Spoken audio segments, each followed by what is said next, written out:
This is Drea, and you're watching Community Leaders Podcast. What's up? Is your boy Los, and you're listening to and you're watching right now the Community Leaders Podcast. And across from me, I got Drea Slaughter. What's up, Andrea? How you doing? I am great. Andrea, tell me a little bit about what you do. I am the Community Engagement Manager for Garfield Park Conservatory Alliance. Okay, so what does that entail? So that means I am the go-between, the liaison, the touchstone, touch point between our immediate Garfield Park and Westside communities and the conservatory itself. Okay, so what does your day-to-day look like?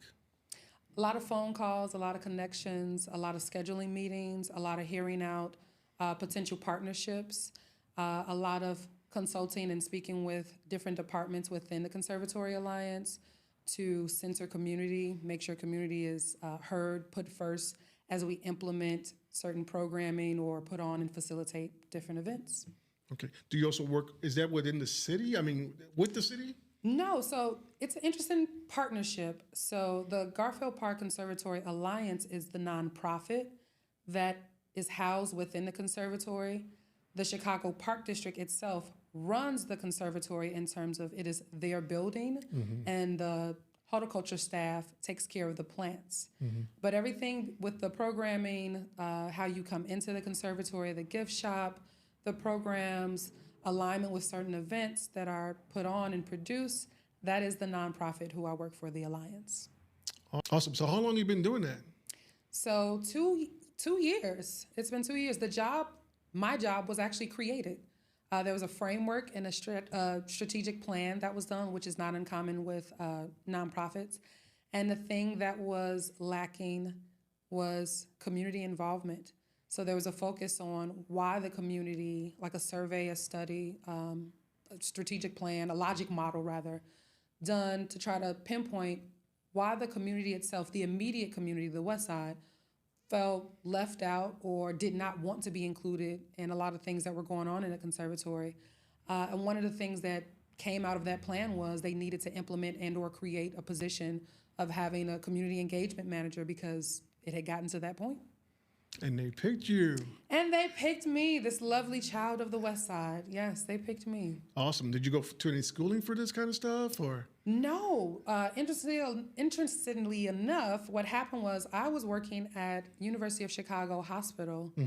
I was working on a transplant unit. I am not a nurse, but I grew up on the West Side, and the conservatory has always been like my sacred place, my special place. Holds a lot of memories for me. And no matter where I've navigated in my life throughout the city, I always came back to that space. I had recently bought a home on the West Side after living in Oak Park. I purchased a home in Austin in 2017. Okay. And when I was purchasing that home, I was 6 months pregnant with my now 6-year-old son, and I was trying to be intentional about what was going on in the community. And so I asked a couple of friends if there were any community calls or things that I should be looped in on to kind of put me on radar, loop me in, so I was in the know about what was going on the West Side. And through that, I got invited to certain calls. I have no problem being vocal. When I began to speak about certain things or my experience or offer up suggestions, I think I kind of got on the radar. I never was far away from the West Side, even when I wasn't living on the West Side. Still a lot of family and friends that I supported in their endeavors on the West Side. So I was still working at the hospital, being active, doing what I felt like was my due diligence for my neighborhood. And then the job was posted, and I had 2 separate friends send me the post that said, "This is your dream job." Wow. And I was like, I read through it, and I was like, it is, because first of all, it's my favorite space in the city, and nothing is more important to me than family and community, specifically the West Side. So I applied for it. I mean, I didn't have any unrealistic expectations. Wanted to show up as my authentic self. And I don't want to say what my boss told me after she hired me, but they interviewed a couple of people, but they said that when they got to me, they knew that I was the person for the role. So that's how it came to be. And you've been loving ever since? Love, frustration, all the feelings, all the adjectives, but majorly and always love. Yes, I do love what I do. It's not who I am, but I definitely love what I do. What do you love exactly from it? What are your high moments of doing this job? seeing things come to fruition. My very first manager meeting, I was introduced to the team, different departments and things of that nature, and it was in January. And when it was my time to just kind of speak, this is my first meeting, I don't necessarily have a lot to contribute other than like what I would like to do with everyone or how I would like to, interact. I did ask, because I didn't hear about it by the end of the meeting, what was the plan for Black History Month for the organization. Mm-hmm. And there was none. And I felt like, well, here we are. Like I understood in that moment why I was there, because we were in a January managers meeting. Everyone was running through the things that they had planned for upcoming February, for later on in January, in March and stuff, but no one had touched point on specific events or programming to highlight the community we existed in. Mm-hmm. And so I kind of was prepared in a way.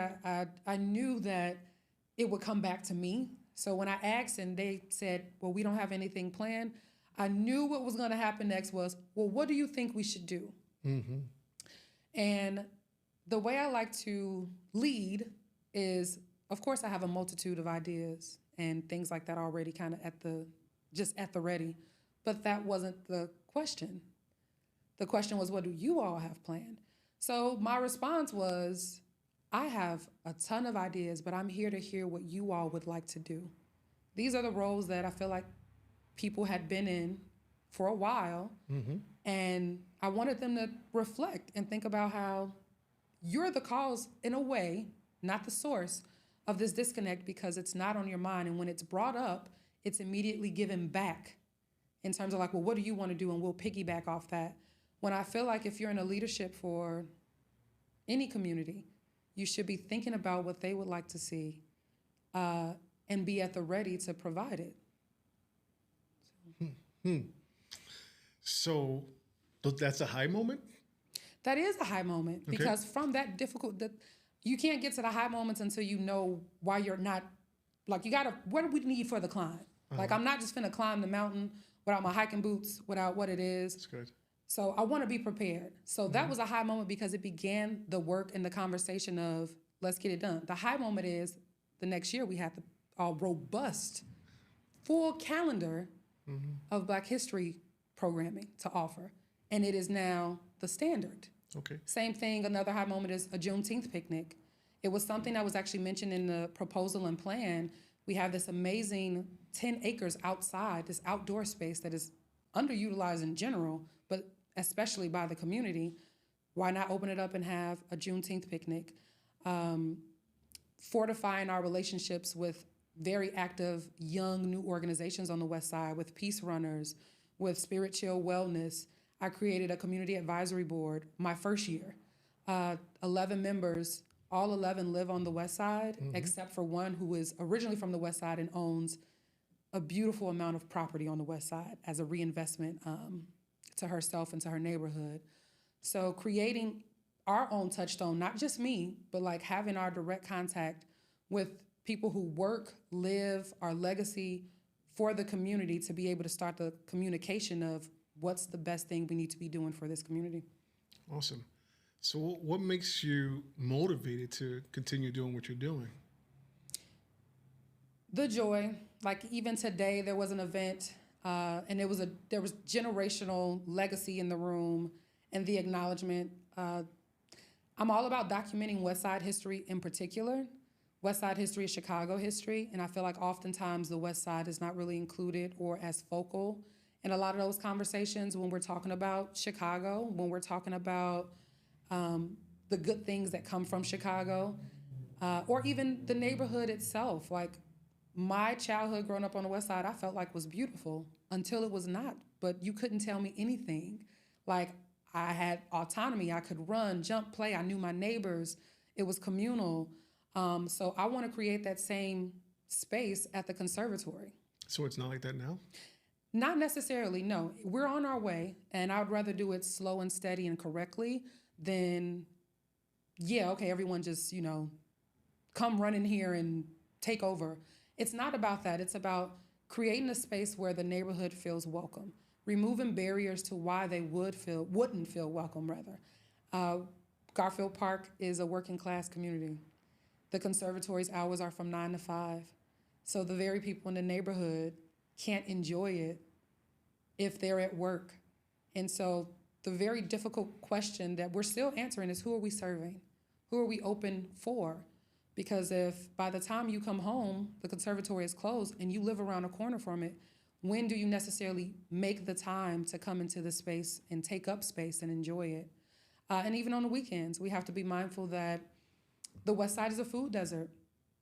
So on the weekends, while we would like to prioritize people should be coming in, we have this idea of what it should look like. Like, oh, they should be coming in on the weekends because it's the weekends and you have all this planning. We have a whole population that has to go outside of their community to seek their necessities. And that takes up time as well.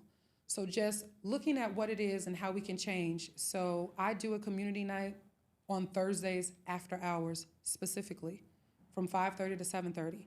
We are open on Wednesdays until 8, but that's the only day that we're open late. So trying to add more hours that are community friendly or just ideal, having intentional programming during spring break when we can engage the students in our neighborhoods and during winter break so that there's something for the parents to bring their children to. That was something that we didn't necessarily have. So just being intentional about what our neighborhood needs from us in order for them to show up.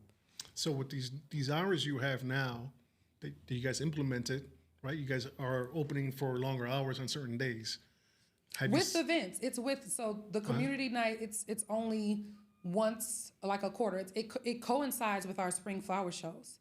So when the spring flower show is going on, I'll be like, I'm gonna pick a day, and I always pick a Thursday or just an after hours time so that there's a private opportunity for the community to come in, and it's specifically after hours. Hasn't been implemented yet. We're redoing the children's garden. I have been told, but I won't until we see it, that when the children's garden reopens, that we will add additional hours on the front end and on the back end. That's the first step. The first step is always access. Have you seen a change? I believe so. I believe because my role exists, not necessarily all because of me, but because the role exists, there is a touchstone. Like when I'm out, I did a lot of outreach that first summer. So went to play streets, went to senior fairs, just popping up at different block clubs, surrounding the Westside, partnering with organizations like Mercedes from, I forget the name of it, but she's on my community advisory board. But her organization doing garbage pickup on Earth Day intentionally on the Westside, just doing things. So being out there and other people even saying like, that's Drea, she works at the conservatory. People then coming up to me and like airing either their love, hate, joy, grievances, barriers, and me taking note. And the next time that I am in a meeting and planning, I can say, what? This is how the community feels. This is what I heard when I had conversations. So let's be mindful of how we do this. Like, yeah, they hear about the program, but they hear about it and it's already sold out. So can we give access to community first?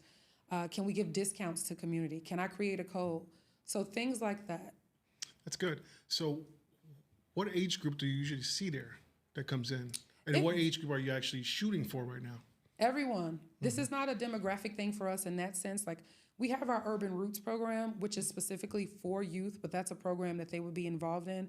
The majority of those students come from Al Raby High School right across the street. But we have senior groups. We have the Rush Walking Group, which is a senior group that comes in and walks the conservatory, inside or outside when the weather permits. We have early education staff, so every age group, there should be, ideally, some kind of programming or touchstone that makes anyone that comes in at any age group feel like I can do this or this is for me specifically. So are you seeing the people in the community use it a lot, or is it more people coming from out of the community to use the... More people from outside of the community. The conservatory has its own community. Okay. And then there's the Westside community that it exists within. So it's a tourist attraction. We know that. It is, people, even we may have referred to it as the jewel of the Westside. People refer to it as an oasis. I don't know how I feel about that because an oasis is something that should not exist, especially for where it is. Oasis exists in a desert. So just being intentional about the narrative and looking at who comes and frequents us and who feels comfortable taking up space. There's some entitlement. I've run programs that are specifically for, a certain group, a pre-registration thing, and people just come in just by virtue of curiosity, I understand, but also people that just like, well, I come here all the time, so is this not for me also? It's like saving that church seat. That's my seat. Yes, yes. Except for it's not a community person or a member of the church that's in the seat. It's someone who is a member from Naperville and the church is in Garfield Park. Right. So how can we change the mind thought of people of the area of West Garfield? Because they're looking at, like what you said, as the spot as a oasis in a desert or around it. What can we do for the community to change that up? So with our partnerships, what we're trying to do is make sure that people have just an awareness of where they are. People are like, oh, there are no options. There aren't a lot of options, but there are some options. There's more than just a conservatory. There's the dome up the street, which is like a hub of architecture. There are different organizations, I can't even say the word, but organizations. It's all good. Yeah, in the community at any given time that are hosting or producing. Peace Runners do a walk and a run at the dome every Saturday morning from 9 to 11. So if you want to come and just exercise in the neighborhood, walk around it, just get familiar, there's an opportunity to do that. If you want, there's Inspiration Kitchen up the street. That's my guys. Yes. Yeah, that's my guy. That's right down Lake Street. You could walk to them. Yeah, Julio Gonzalez. Yes. He runs it. Shout out, exactly. Yeah. But there's Revolution Workshop. So a whole cohort of young men and women that are learning electricity and carpentry and stuff, that's up the street. You can go in and volunteer with them or donate or ask them what they need help with. There's so many other things. There's Earth Remedies. That's the name of Mercedes' company, who they can point you in the right direction. We know good caterers. We know, there's always something, and we want to create, we were talking about, maybe a map, but there's art, there's the art gallery on Kedzie. There's Be Love Cafe. There are things that are, like I said, slow and steady, but they're there. And if you're intentional about the neighborhood that you're visiting, and not just that's the one good thing I know about, and I don't care to look up anything else. That's what the experience is going to be. But if you ask anyone at the conservatory, we'll give you options. We'll point you in the right direction. We'll try to keep you in the neighborhood so you can develop an appreciation and not just have it be a drive-by or that's the only thing, the conservatory is the only thing that you're coming to visit. So are we networking with these small businesses? We are definitely networking. Inspiration Kitchen, the people that I mentioned are our partners. We host Revolution Workshop for their graduation every cohort for free. That's an option that you have. If you are in the neighborhood and you are a partner and you are doing something that makes sense, why not? We've hosted, I think only once, but right before their graduation, I hold a seat on the Garfield Park Advisory Council. Not like an elected seat, but I am a member of the PAC. And the PAC influences what goes on in the entire park. Garfield Park Community Council, GPCC, there's one of our other partners. The Hatchery is up the street. We have a giving garden where we donate produce to be sold at the hatchery. Awesome. We also give it to Breakthrough for their pantry. So we have all these wonderful relationships and partnerships throughout the city. So if anyone that's truly intentional about doing things or staying or committed to the embetterment of the Westside, they can simply ask and we will gladly point them in the right direction. That's awesome. It sounds like some really good stuff is happening and some really good stuff is going to happen. Yes, we're always forward moving, forward planning now with community in mind and at the forefront. It is a space for everyone, but we want to specifically make sure our Westside neighbors feel even more welcome than anyone else because the access is theirs first. It's been in their neighborhood for their entirety of their lives, their grandparents' lives. I'm not going to say my age, but I'm talking about memories when I was growing up. So we want to continue that where it's a very, easy thing. We have reservations now. When I was growing up, you simply came to the conservatory and you gave your zip code and you were able to go in. They would ask you if you wanted to donate. That was optional. It's still free. But when the pandemic started, we started doing reservations because there was a capacity thing, which made perfect sense. But we are post-pandemic, and you still need a reservation. So I can't just show up.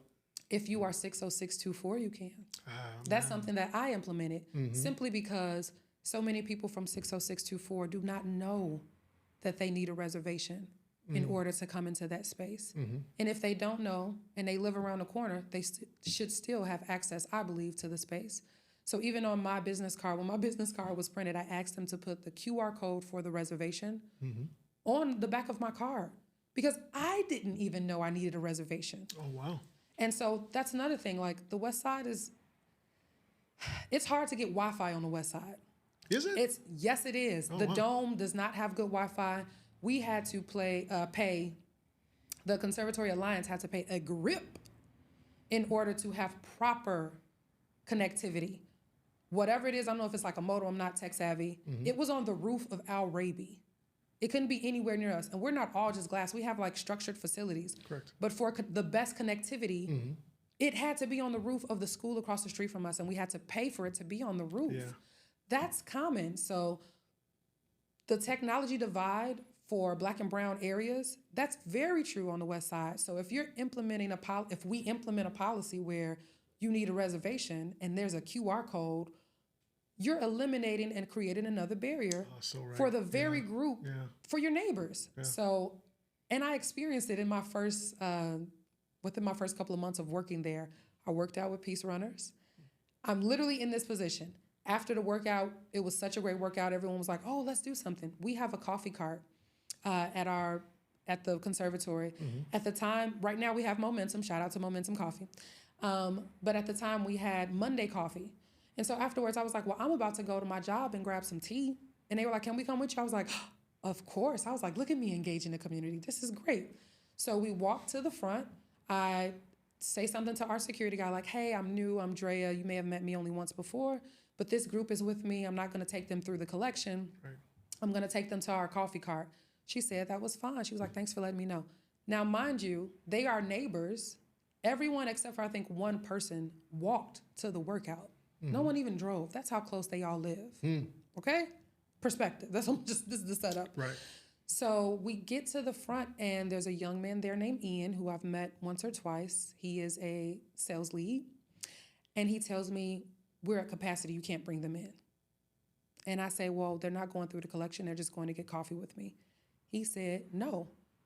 And so true to who I am and knowing who I am, I was not going to go back and forth with him. Come on, somebody. There's no need. And I also am very cognizant of I am a Black woman, I'm a taller Black woman, I'm a bigger Black woman. So when I start engaging someone that's giving me a barrier, I actually get quieter intentionally because you will never like, she got loud, there's no neck rolling. I'm looking you in your eye and I'm like, no, it's fine.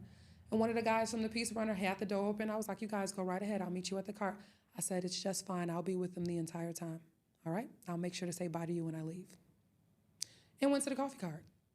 But after that, that sparked a conversation. Yes. I literally am not empowered to do my job.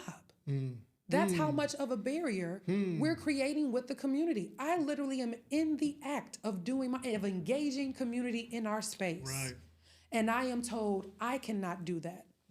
Make it make sense. So from that sparked 60624 can have access, period. No reservation. So there's community reservations that are set to the side for each hour. Not gonna say how many, but yes, access should be, I don't wanna say a birthright, but yes, like if you're from the community, you should be able to come in the space and take up space. I love that you took charge of that. You saw the need, and when you say, wait a second. In the moment. I can't even do it. That means if I can't do it, the people that live in this community can't do it. And that's exactly what it was. And it really, I was like hot. Because in that moment I understood and I was like, I know that their experience is worse than mine. Right. You know? Yeah. But once again, we see it as, well, it's a necessity because of this, because of that. A lot of necessities for Black and brown people are barriers. And you've normalized oh no, everybody has access. Everybody has a phone. Everybody can do this basic thing in your mind. But it's not. It's not accessible. It's not available. Wow. So I want to talk to you about your childhood. How did that look like in the West Garfield area?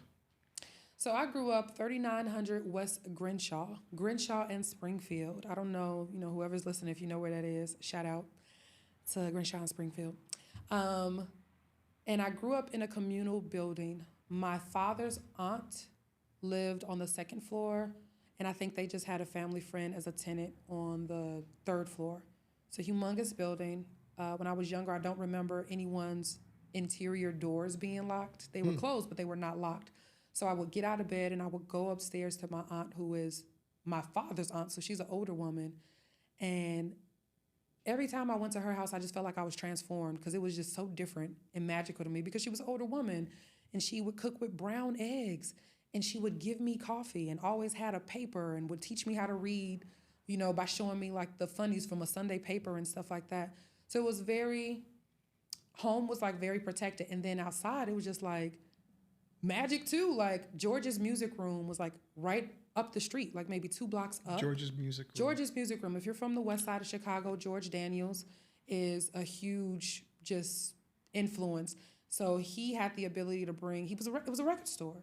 So I had records, tapes, CDs, and he would bring any hot star that was available. They would come by there. It was like, back in the day, like you paid your penance. Like you came and you did if you were really from a hood in another city, you kind of came and figured out the inner workings of whatever hood you wanted to visit. Like if you're doing a show in Chicago, and you want to go here, go there, awesome. Eat there, go to Big Arthur's, go do this, go that. So back in the day, that was a big deal. So George's music room was up the street. I had tons of cousins. My best friend lived like kitty corner right across the street. The candy lady, there were 2 different candy ladies. It was just very communal. The school that I went to was literally at the end of the block. There was a vacant lot that when I was super young, they turned it into a garden. And I remember like learning that that's how sunflowers actually make sunflower seeds. Like just magic. Or my mom being like, we need a tomato. Like one of y'all run down and grab a tomato. Awesome. And I'd be like, can we do that? My mom would look at me like, yeah, we can. Like, yeah. Block club parties. Just this riding our bikes to Legler Library, where my first library card came from, and then continuing on to the conservatory. Like that was life. Like, and then it started to shift and change. I did my kindergarten at Fraser, which was on Grinshaw and like Roosevelt, so down the block from us. That's where I went to kindergarten. But then I have 2 older sisters. We went to private school after that because CPS was always striking and both of my parents worked. And that just it didn't work for what they were trying to accomplish, for them to be, present employees. And so we started going to Catholic school, Our Lady of the Westside. And that was on Springfield and like, I think Lexington. My godfather and his family, they owned a roller rink, like a roller skating rink called Hot Wheels. Yep. And so I remember being in Hot Wheels when I was super young and I didn't care about skating. I just wanted to go get like a cup and put every kind of pop in the thing and no one could stop me. Like just having fun. Like roller skating was something that was big for our family. Barbecues and cookouts. My father was actually raised Catholic, so we always were observing Lent, which I thought was weird. Going to Baptist church, even though we went to Catholic school, I was totally confused as it relates to religion when I was young.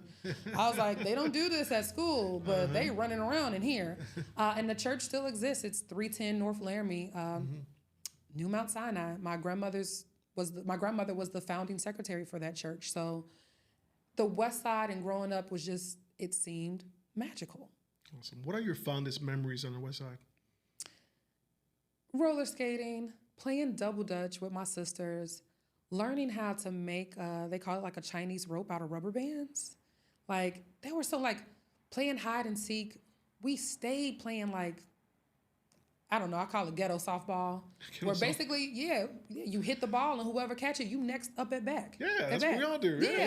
Yeah, but I had a lot of older cousins. My dad coached softball and basketball out of the Boys and Girls Club on Sacramento. I always loved going with him when he would have to coach because that had a pool. And I was all about swimming when I was young when we lived on the west side. I learned how to swim at the Golden Dome because that's where we went to day camp. And so it was always just up from there, just being active, being outside, being involved, like being around my dad, being around my mom, like, and my family, my cousins, like. That's awesome. Yeah. You mentioned earlier a child. Yes, my pride and joy, Hollis, no middle name, Stewart. My father's name is Clifton Hollis, and so my son's first name is Hollis. How old is he now? You said? He is 6. 6 years old. He is absolutely magic. Like, I don't know if anyone that has met Hollis can attest to this. He is, I call him an elder kindergartner. He is so chill.